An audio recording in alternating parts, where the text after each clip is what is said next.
ગોંડલમાં ગુંડારાજ છે. ગોંડલના લોકો સતત ભયના ઓથાર હેઠળ જીવી રહ્યા છે. આ વાત કહેનાર આમ આદમી પાર્ટીના નેતા જિગીશા પટેલ છે. તેમને વળતો જવાબ આપ્યો છે પૂર્વ ધારાસભ્ય જયરાજસિંહ જાડેજાએ.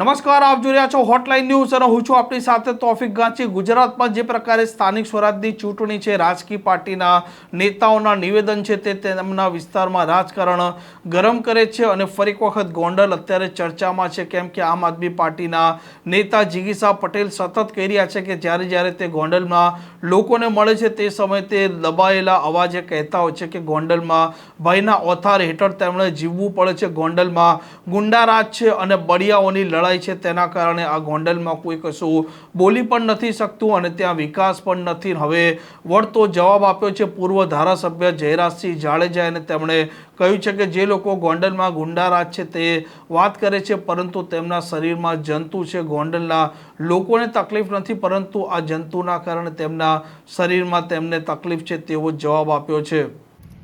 ચોરખડી બાવી એટલે મને ઓલો બાવીનો લંબુક્યો યાદ આવી ગયો. લંબુક્યો જ ને? પતી ગયો. તો હવે લંબુક્યા સિવાય બીજું કઈ આમ વધારાનું વજન વાળું હોય આવી જાય ભાઈ આ બધું એટલે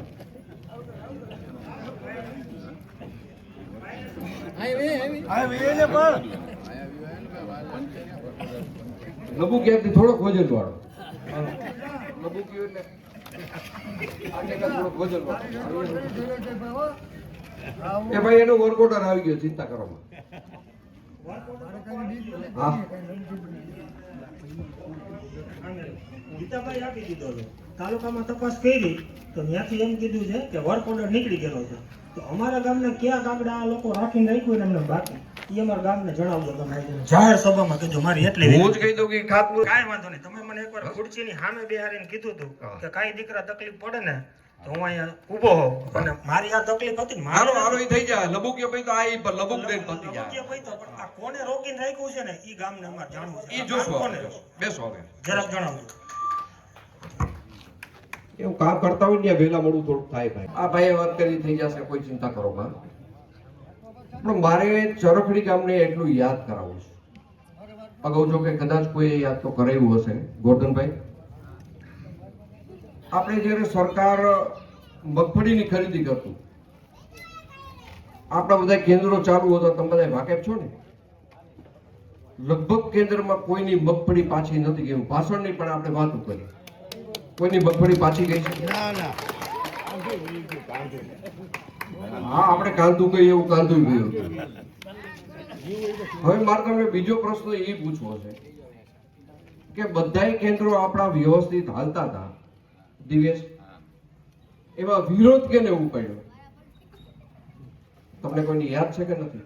આવે ને નામ લઈ જાવ ને ભાઈ. હાવેડો હું કહું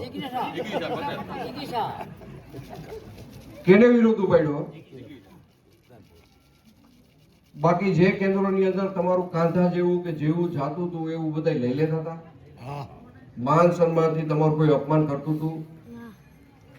માર્કેટ યાર્ડમાં તમને કોઈ ધક્કામુક્કી કરે છે? તમારો માલ સરળતાથી વેચાય છે? વેચાય છે ને?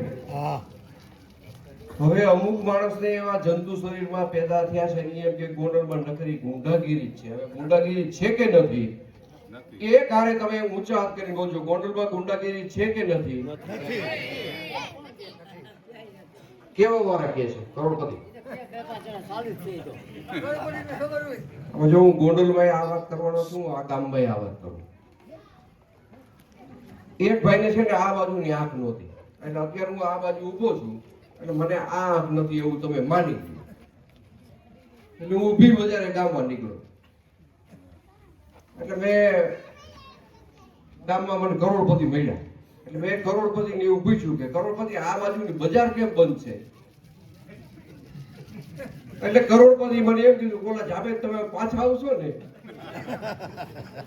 ત્યાં બજાર ખુલી જાય. કારણ કે આ એટલે આમ ફરવું એટલે આ ખાવી જાય ને એટલે આ બજાર ખુલી હોય. બીજી વાત તમને એવી કરું, મારી વાત તો તમે મર્મ સમજી જાજો. એક ભાઈ દવાખાને ગયા. દવાખાને એને ડોક્ટરને કનકભાઈ એવું કીધું કે મારું આખું શરીર દુખે છે, કે તમને ક્યાં ક્યાં દુખે છે? એટલે એને પોતાએ જમણા હાથની આંગળીથી મને અહીંયા દુખે છે, મને અહીંયા દુખે છે, મને અહીંયા દુખે છે, મને અહીંયા દુખે છે, જ્યાં આ દુનિયામાં દુખે છે. એટલે ડોક્ટરે એને એવું કીધું કે તમે બીજો હાથ કાઢો. એટલે એને આ રીતે બીજો હાથ કાઢ્યો. હવે તમે તમારા શરીરને અડો જોઈએ. એટલે કે સાહેબ હવે ક્યાંય નથી દુખતું. હકીકતે એની જમણા હાથની આંગળી પાકેલી હતી. સમજી ગયા તમે? મારો કહેવાનો મતલબ તમે સમજો છો? ઈ આખે આખા પાકી ગયેલા છે એટલે એને એમ થાય છે કે અમારું શરીર દુખે છે, અમારું શરીર એટલે ગોંડલ માને છે, અને ગોંડલમાં ગુંડાગીરી છે એવું માને છે. ફરીથી પૂછો, ગુંડાગીરી છે? નથી. આવી વાતોમાં તમે કોઈ ચરખડીયા તો રાજાશાહીથી ગોપાલભાઈ ખૂબ જ આગળ પડતું ગામ છે, ખૂબ કેળવાયેલું ગામ છે. એટલે હું તમને ટૂંકમાં જ વિનંતી કરવા આવ્યો છું, ઉપર નીચેના બે ઉમેદવાર. તમને હું 26 તારીખ સુધી એવી વિનંતી કરું, કદાચ સરપંચની કઈ ભૂલ હોય, કદાચ દિવેશની કઈ ભૂલ હોય, અમારી તો કઈ નથી ને? ના ના. તો તમે બેયની ફરિયાદ કરવા અમને આવજો, અમે એ ફરિયાદ સાંભળશું, અમે એનું નિરાકરણ કરશું. પણ એવું ન કરતા કે આપણે ઓલો શેઠે કૂતરું ભાત વીકી નાખે. ગોપાલભાઈ, ખેડૂતના ભાગમાં ભાત ન આવે અને ભાત વિખાઈ જાય એવું ન કરતા. નાનું મોટું જે કાંઈ તમારું અટકેલું હશે એની હું તમને ખાતરી આપું છું. હમણાં જે ચોખવટ થઈ ગઈ કે વર્ક ઓર્ડર મળ્યો છે નથી મળ્યો, એમાં પંચાયતની ક્યાંય ભૂલ હશે, ક્યાંય ઢીલ હશે, આ બાજુ યુએસની હશે, પણ અત્યારે તમે બધું ભૂલી જજો એવી વિનંતી કરવા માટે તમને હું આવ્યો છું. ભૂલી જશો ને નાનું મોટું? યાદ નહીં રાખો ને કોઈ એવું. આજે થવાનું છે, કાલે થવાનું છે. હું જવાબદારી લઉં છું, આ ગામના ચોકમાં કહું છું. જ્યાં રોડ જોઈને મને આનંદ થયો. હજી આપણે વિકાસની ગતિ જાળવી રાખવાની છે. હજી આ ગામમાં ઘણું ઘણું આપણે કરવાનું છે. બધા માતાઓને પણ હું એક વાત કરીશ તો આનંદ થશે. આપણા તાલુકામાં બધે ગેસ ઘરે ઘરે ગેસ આવે છે, ખબર છે ને તમને? અનિરા સુધી પહોંચી ગયો છે. લગભગ ટૂંક સમયની અંદર આપણા આખા તાલુકામાં, ગોંડલ શહેરમાં ઘરે ઘરે ગેસ આવશે. એ પણ આપણા માટે બહુ આનંદની વાત છે.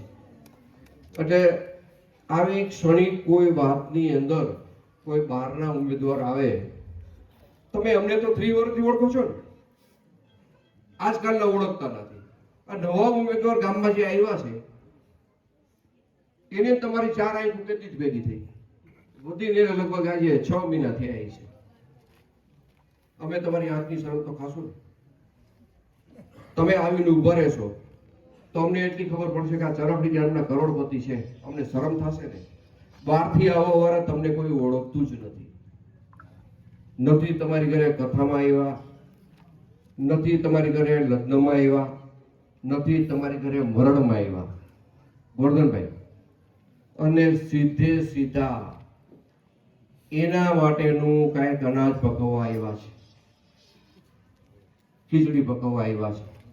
આવા લોકોને બરોબર ધ્યાનમાં રાખજો. એ હારીને વયા જવાના છે એની હું તમને ગેરંટી આપું છું. ગોંડલમાં હારા હારીને વહી ગયા છે, તમને બધાને યાદ છે. આપણે એક રહેવાનું છે, આપણે એક રહેવાનો સમય છે. તમે બધા એક અવાજે એવું કીધું છે કે ગોંડલમાં ગુંડાગીરી નથી, પણ એ આપણો જવાબ છે ને, આ જવાબ પેટી સુધી પહોંચવો જોઈએ 26 તારીખે. અમે બધા એક છીએ. અમે ભારતીય જનતા પાર્ટીને માની છીએ. ભારતીય જનતા પાર્ટી તરીકે આજે અમે કનકભાઈ પાર્ટી યારે જોડાયેલા છીએ. ઉપરના ઉમેદવાર ભાઈ ભરતભાઈના ઘરેથી અને દિવેશ તરીકે અમે 2 ઉમેદવારને મત દીધો છે અને આજે અમે ભાજપને ચાહીએ છીએ અને ભાજપ પાર્ટી સાથે છીએ.